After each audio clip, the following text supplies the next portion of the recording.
welcome back to All-in-One Super Coaching. Next is decomposition reaction. That is, a single compound is splitting up into two or more substances. It can be molecules or atoms. That is, compounds or elements. So, if the compound is not very strongly combined together, we can use heat to split it. That are called thermal decomposition. But some of them are very weak. Even the sunlight will be enough to dissociate.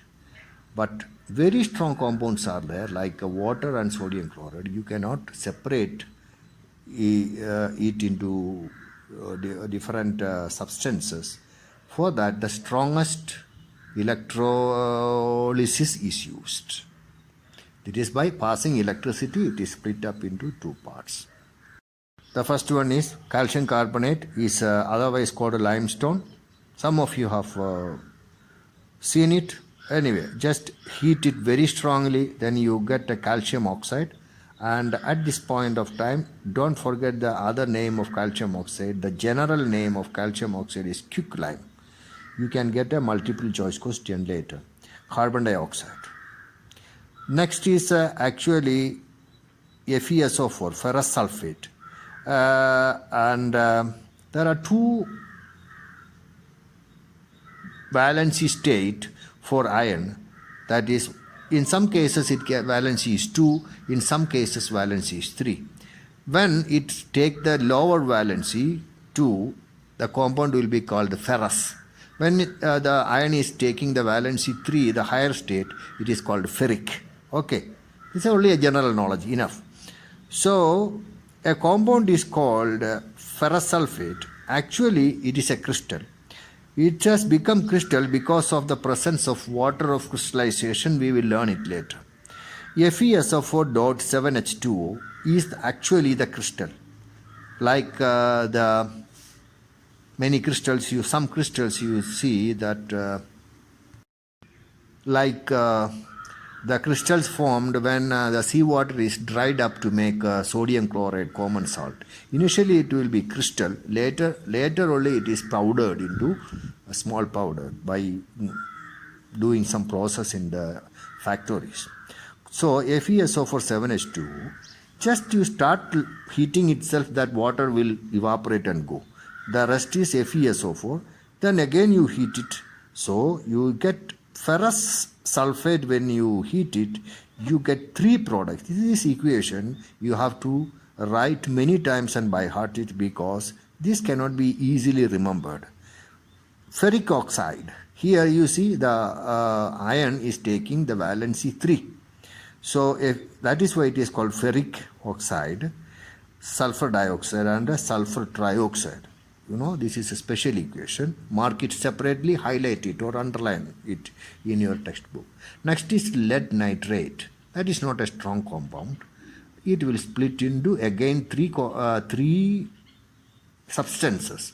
One is lead oxide, yellow in color. Nitrogen oxide, a gas. Oxygen is another gas. This nitrogen oxide we can use to produce nitric acid. Remember? Yes. Now, next is the tough reactions. Where we are using electrolysis or the power of electricity, we are using it for very strong ionic compounds, like water. See, imagine if the water was a very weak substance, even the heating up, the water might have been evaporated into the air and there would not have been any ocean or river or lakes. There will not be any water in our earth. We cannot live here. See, therefore, we are living here only because of the force of attraction. The electrostatic force of attraction between hydrogen and oxygen is very strong. Therefore, no normal process can separate this hydrogen and oxygen. That is why only in laboratory you have to use electrolysis method, that we have to learn separately. One class I will be done later. This is passing electricity through water. Then it will be dissociating into hydrogen and oxygen. This is a very important reaction because this is used industrially to produce oxygen and hydrogen. You know the importance of oxygen cylinders, which is an essential part for the hospitals. The same way sodium chloride is very difficult. So you pass electricity through it. So you get sodium and chlorine separately. Chlorine is also an important element. You know why? Because this chlorine is required to make a hydrochloric acid. Then photolysis or photochemical decomposition. That is, photo means light. So usually you say you are taking a photo. In the general English, we mean photo is, okay, it's a picture. No, photo doesn't mean picture. Photo only means light. So actually, you should have said photograph. What is a graph? Graph is a picture. Then why we are telling photo? It is called photograph because it is not drawing. Instead of we are using light to take the picture of somebody. That is why it is called a photograph. That is light graph. That is light picture. Can you imagine any photo taking without light in the darkness? In the darkness we are using again light in the flash of the mobile. Alright. So silver chloride is a weak compound, but it's an important compound. If it is exposed to strong sunlight, that will split into silver and chlorine again. Silver bromide is also another example. The same